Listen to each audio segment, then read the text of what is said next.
Social media पर आप सभी के पास रात्रि 8 बजे सादर जय जिनेंद्र के साथ बड़ी तड़पन के साथ आपके बीच में आए आज। 16 तारीख की घटना थी। 16 से लेके 17 हो गई, 18 हो गई, 19 हो गई, मुंह को बंद रखा था, सिल रखा था।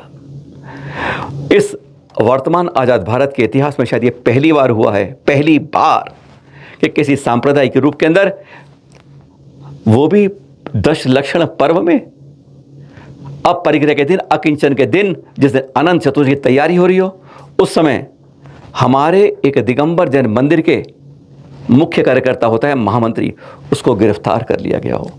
आप कहें ले तो गए थे कि हम ले जा रहे हैं पूछताछ के लिए, लेकिन उसको पकड़ लिया गया कि जमानत में छूट पाएगा। और यह अखबारों में जब एक खबर छपी, कहते हैं जब अखबार में कोई तथ्य में सच्चाई हो तो कोई बात नहीं, तो सबसे पहले जैन समाज को उसके कान पकड़ने चाहिए कि वह ऐसा काम कर रहा है, गलत कर रहा है, हम भी तुझे वो जैन मानने को तैयार नहीं है। लेकिन अगर ऐसा ना हो तो कम से कम जैन समाज तो खड़ा हो साथ में। आज 72 घंटे बाद भी हमें नहीं लिखा कि जैन समाज की ओर से एक आवाज़ उठी हो। हाँ, उसने जिस पार्टी का पक्ष लिया वह भी बताएंगे आपको, उस पार्टी का भी एक आदमी वहाँ नहीं, जबकि उस कार्यक्रम में उस दिन 2 सांसद, 2 विधायक और कई पार्षद भी थे जिनके पक्ष में उसने बोला। और उस पक्ष का यह हुआ कि आज वह सलाखों के पीछे, और वह सब में से कोई किसी की एक आवाज़ नहीं आई। गलती क्या की उसने, आज हमें यह चिंतन के लिए आपके पास सोच रहे हैं, क्योंकि यह पत्र जो आप देखेंगे आप, यह सार्वजनिक रूप से हर के पास पहुंचा हुआ है। परसों ये शास्त्री नगर समाज के द्वारा अहस्ताक्षरित कमेटी में किसी के द्वार से लिखा गया होगा, और इसे गृह मंत्री के नाम लिखकर कुछ केंद्र बिंदु डाल के एक आवाज़ की अपील की गई है। पूछा गया कसूर क्या है।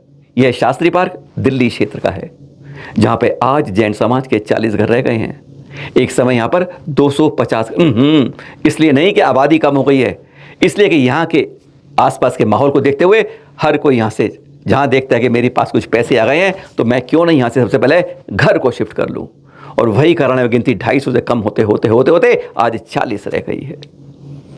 और ये घटना जो हुई उसके बारे में ये पत्र देख रहे हैं आप, 1 पन्ने का और 2 पन्ने का, इसके बारे में पूरी बात करेंगे आज, इसी को लेके बात करेंगे, क्योंकि उस 16 सितंबर की घटना को कहते हैं अपरिग्रह के दिन में, जब रात्रि में वह विकास जैन बंटी शास्त्री पार्क दिगंबर जैन मंदिर के महामंत्री, जो वहाँ पर पूरे 10 दिन हर कोई व्रत रखता है, उपवास रखता है, कुछ ना कुछ त्याग करता है, इसी भावना में ये सुबह से शाम तक सारे पूरे समाज को इकट्ठा करते हुए माइक को संभालते हुए कर रहे थे। लेकिन किसी को ही नहीं मानता कि अगले दिन माइक की बजाय उन्हें सलाखों के पीछे पकड़ लिया जाएगा।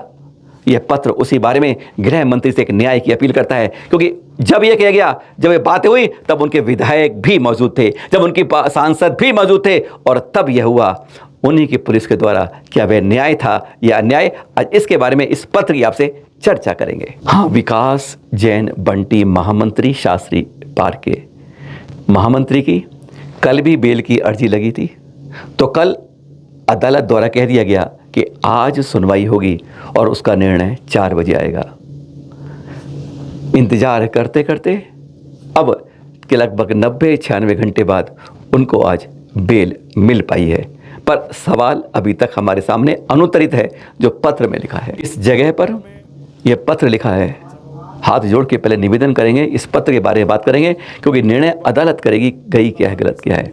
लेकिन समाज के सामने जब अखबारों में इस तरह की सुर्खियां छपी थी, इस बारे में आपके सामने उस कार्यक्रम का वीडियो आपके सामने लिए हैं जो उस समय चल रहा था। उस वीडियो की फुटेज लेके चैनल माने वीडियो को एक बार नहीं 4 बार, 4 घंटे, 4.25 घंटे से ऊपर का वीडियो है, उसको लगातार एक बार नहीं कई बार देखा कि उनके भाव क्या थे, कहाँ कहाँ गलत की थी। जो शब्द प्राथमिकी FIR में दर्ज लिखे गए हैं वह हमें एक बार भी सुनने को नहीं मिला जो उस FIR में लिखा गया है। हाँ, उन्होंने कई बातें बोली। उन्होंने एक पार्टी का पक्ष लेके बोला, जिसका हम कहते हैं कि अपने जैन धर्म के मंचों पर कोई राजनीतिक उपयोग नहीं होना चाहिए, चाहे भाव में हो, चाहे भावावेश में, या सामने वाले को देखकर। वैसे हमारे यहाँ ऐसा होता है कि अब कोई मंत्री आता है तो हम उसका गुणगान करते हुए उस पार्टी तक पहुँच जाते हैं। ऐसा अकेले विकास ने नहीं किया, इस बंटी ने नहीं किया अकेले, ऐसे हमारे बड़े बड़े नेता, बड़े बड़े साधु हमारे करते रहे हैं, जो इसने भी अपने, क्योंकि खुद भी उस पार्टी के होंगे, इसलिए उन्होंने उसी पार्टी का गुणगान किया। उन्होंने आपकी बुराई की, कि आपने ऐसा किया है, रास्ता ऐसे दिक्कत आ रही है क्योंकि 28 का कार्यक्रम होना है, इनका रथ यात्रा निकलनी थी, सड़क नहीं बन पाएगी, तो विधायक महोदय आपसे उम्मीद है कि आपको कुछ ना कुछ इसका हमें अल्टरनेटिव उपाय बता देंगे। उन्होंने शीला दीक्षित से गुणगान किया उस पार्टी का, कहते हैं उन्होंने कम से कम हमारे लिए कुछ काम तो किया था। इस तरह इन्होंने राजनीतिक रूप में इस मंच का उपयोग किया। हाँ, यह गलती थी, पर यह गलती ऐसी नहीं थी कि उसको वहां से लेकर कटघरे के पीछे खड़ा कर दिया जाए। यह जो पत्र लिखा गया है उसमें कई बातें इसी तरह की लिखी गई हैं। ये आपको हम उसी दिन की फुटेज दिखा रहे हैं। इसमें कहीं भी वह दो शब्द नहीं मिल रहे जो प्राथमिकी में लिखे गए हैं। इसमें यह भी लिखा गया है कि हमारा एक समय 250 घर का समाज था, आज घट के 40 घर रह गए हैं। कभी ने इस कारण को जानने की कोशिश करी किसी ने कि क्यों यहाँ पर ऐसी बार बार इस उसी दिन की घटना लिखी है इसमें कि उस दिन 16 तारीख को सुबह उन भाइयों का कोई जलूस निकल रहा था। हम अंदर थे, जलूस निकलते समय उन्होंने आके हमारे पोस्टर फाड़े, बैनर फाड़े, महिलाओं से अभद्रता की कोशिश, कई तरह की बातें लिखी हैं। कहते हमने से कोई उसका प्रतिकार नहीं किया। प्रतिकार ना करने का एक तो अहिंसा का हमारे ऊपर एक बहुत बड़ा तमगा लगा हुआ है, और दूसरी बात हमें क्या करना है, क्योंकि यह इनकी एक प्रकार से रोजमर्रा की घटना बन गई। ऐसा कई बार पहले भी हो चुका है, इसके बारे में चलन महाराष्ट्र में कुछ दो पहले भी दिखाया भी होगा। कोई बात नहीं, कई बार भाववेश में ऐसा कर देता है, इस बात को छोड़ दिया गया। लेकिन शाम को जब इन्होंने अपनी पार्टी के बारे में बोला, उस पार्टी से ऐसी खिन्नता क्या हुई कि वह इस तरह आए कि उस समय वहां मौजूद मनोज तिवारी सांसद हैं, भाजपा के लोकप्रिय दिल्ली के सांसद हैं, उनको पुलिस की सुरक्षा में किस तरह लेके गए यह वह भी जानते हैं। लेकिन आज हमें अफसोस यह हो रहा है कि ना वह पार्टी जिसके पक्ष में बोला है वह उनके साथ खड़ी है, ना कोई विधायक खड़ा है, ना कोई सांसद खड़ा है, और तो और जैन समाज भी नहीं खड़ा है। गलती कहां पर है? क्या उन्होंने सांप्रदायिकता को बढ़ावा दिया? बढ़ावा दिया तो हम कहते हैं गला पकड़ के पहले लेके जाइएगा। उनकी बात में जो उन्होंने शब्द इस्तेमाल की, जो बातें उन्होंने कही, ऐसी बातें अनेकों मंचों से अनेकों बड़े नेता आज तक करते आए हैं और आज तक कर रहे हैं। विकास का कसूर किया था, बस यही था कि उसने धार्मिक पार्टी के स्थल को राजनीतिक मंच के रूप में एक जने को उस पार्टी के लिए गुणगान कर दिया था। जो पत्र आपको दिखाया था ना, उसके प्रथम प्रश्न में लिखा है, हर्ष मल्होत्रा जी केंद्रीय राज्य मंत्री हैं और इस क्षेत्र के सांसद भी हैं। प्रिया जी जो पार्षद हैं बीजेपी की, वह भी थी। उनके सामने की घटना का वाकया लिखा है कि जब वह तो बाहर इस तरह से उपद्रव 1 घंटे मस्ता रहा, तब तक वह अंदर जैसे कैद हो गए थे। इस बारे में किसी की कोई प्रतिक्रिया नहीं आई, क्योंकि कोई बात नहीं, किसी को करना है करे, हमें क्या मतलब है, कोई बात नहीं। लेकिन इस प्रतिक्रिया के बारे में गवाह के रूप में इस समय के केंद्रीय राज्य मंत्री, उस क्षेत्र के पार्षद भी, उस क्षेत्र के सांसद भी, लेकिन उसके बारे में कोई घटनाक्रम नहीं। मनोज तिवारी शाम को आए, उनके साथ क्या हुआ सब जानते हैं। और ये मनोज तिवारी जी सामने थे, सांसद जब थे, विधायक थे वहां के वाजपेयी जी, तो उनके सामने जो शब्द कहे गए, वाजपेयी जी तो ये तक उनके बारे में कहा कि मैं इनकी बातों का समर्थन करता हूं। यह शब्द भी उसमें कहे गए जब विकास जैन ने अपनी बातें कही थी। वाजपेयी जी ने ये कही, लेकिन कोई अपने पक्ष के रूप में उनके सहयोग में सामने आज नहीं खड़ा है। अरे तकलीफ जैन समाज के ना होने पर आज ये होती है। अगर हमारी सुरक्षा के लिए लगी हुई पुलिस इस तरह की कार्रवाई करेगी तो क्या कोई वहां पर जैन चैन से बैठ पाएगा? क्या कोई जैन वहां पर रह पाएगा कि उसे लगा कि मेरी मुंह से कुछ निकला तो मुझे पकड़ लिया जाएगा, अरे गुनाह हो ना होना वो बात की बात को सिद्ध किया जाएगा? कोई महिला वहां पर सुरक्षित रह पाएगी? दूसरी बात, कोई अगर गलत करता है तो उसे तो यह शह का एक प्रकार से वो तमगा मिल जाएगा कि हमने कल भी किया था, हम आज भी ऐसा कर सकते हैं। एक न्याय की बात हो रही है हमारे देश में, हमारे राज्य में और दिल्ली के अंदर। दिल्ली पुलिस से तो यह उम्मीद कर सकते हैं कि वह न्याय तो करेगी। आज यह नहीं है कि आज इतिहास के अंदर लिखा गया कि पहली बार किसी दिगंबर जैन मंदिर के महामंत्री को इसी कारण से गिरफ्तार किया गया, जो आज तक ऐसा इतिहास में नहीं मिलता है। वो भी उनके वाकये से सुनने के बाद राजनीतिक ढंग तो लगता है, पर सांप्रदायिकता की ओर उसमें नहीं दिख पाती है। उन्होंने जो शब्द इस्तेमाल किए वे वही शब्द थे जो कई मंचों पर हम सोशल मीडिया में खूब खूब खूब सुनते हैं।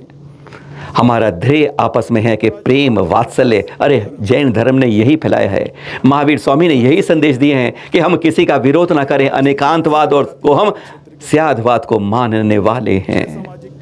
ध्यान रखिए, गांधी जी ने कहा भी है, उन्होंने यहीं से सीखा है कि एक थप्पड़ इधर लगता है तो स्वीकार में दूसरा थप्पड़ भी तैयार रहते हैं, बशर्ते आप उनके सम्मान में ठेस मत डालो।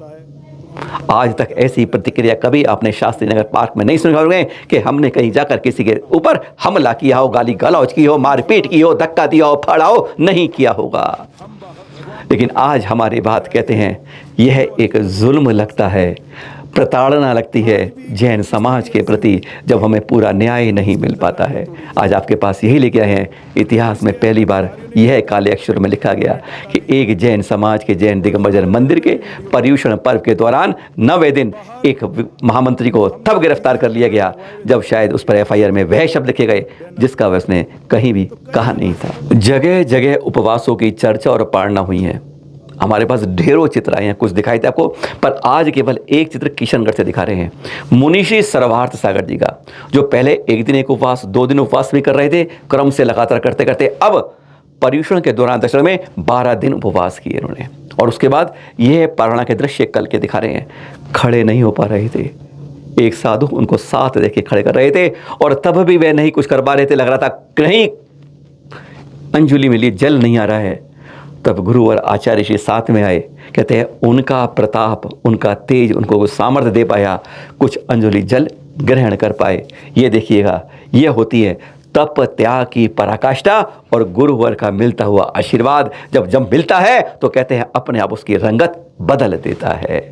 यही भावना बहाएं कि हमारे मुनिषी, उनका स्वास्थ्य और जल्दी ठीक हो और फिर उपवासों की कड़ी कहते हैं अभी रुकी नहीं है, फिर जारी रहेगी। आचार्य श्री विनम्र सागर जी सत्संग में अभी तो हमने दिखाया है कि कैसे लोग क्षमावाणी करते हैं, आपको कल दिखाएंगे कि थाने में, स्कूलों में कैसे क्षमावाणी बनी। कहीं गजब की बात है, अरे हम अपनी मना पाई जो उन्होंने मनाई। पर अब दिखा रहे हैं आपको जब संतों के बीच में गुरु शिष्य से करते हैं तो कैसे करते हैं। आपको 2 मिनट के अंदर वह झलक दिखाते हैं जब आचार्य विनम्र सागर जी से उनके शिष्य उनसे क्षमा का भाव समर्पित करते हैं। देखिए जरा उस घटना को आवाज के साथ। मन से, वचन से, काय से, जो भी अनजाने में, जाने में, जो भी शक्ति में, उसके लिए आपके चरणों में क्षमा, सबसे क्षमा, उत्तम क्षमा, सबसे क्षमा, सबको क्षमा।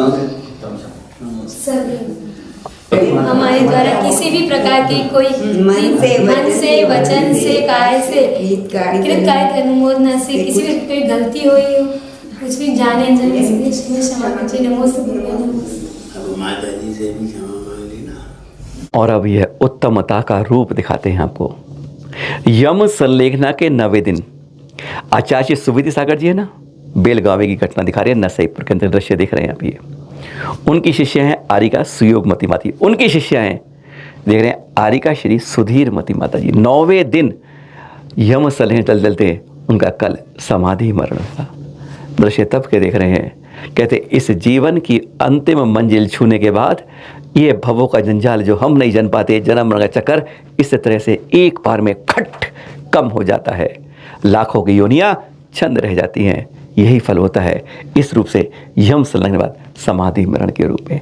चैनल महालक्ष्मी या सांदेह महालक्ष्मी हार्दिक विनयांजलि अर्पित करता है और सुबह 8 बजे फिर मिलेंगे आपके पास कुछ क्षमा भाव के साथ और कुछ अच्छी बातों के साथ। सादर जय जिनेंद्र, पुनः मिलें। सादर स्वस्थ रहें, रात को अच्छे रूप से रहें, भगवान का नाम लेकर चारों प्रकार के आहार त्याग कर दें। कम से कम जब सोते हैं तब तो कर दें कि तब से सुबह उठने तक तो कहते हैं कुछ घंटों का उपवास का फल तो मिल ही जाता है। पुनः सादर जय जिनेंद्र।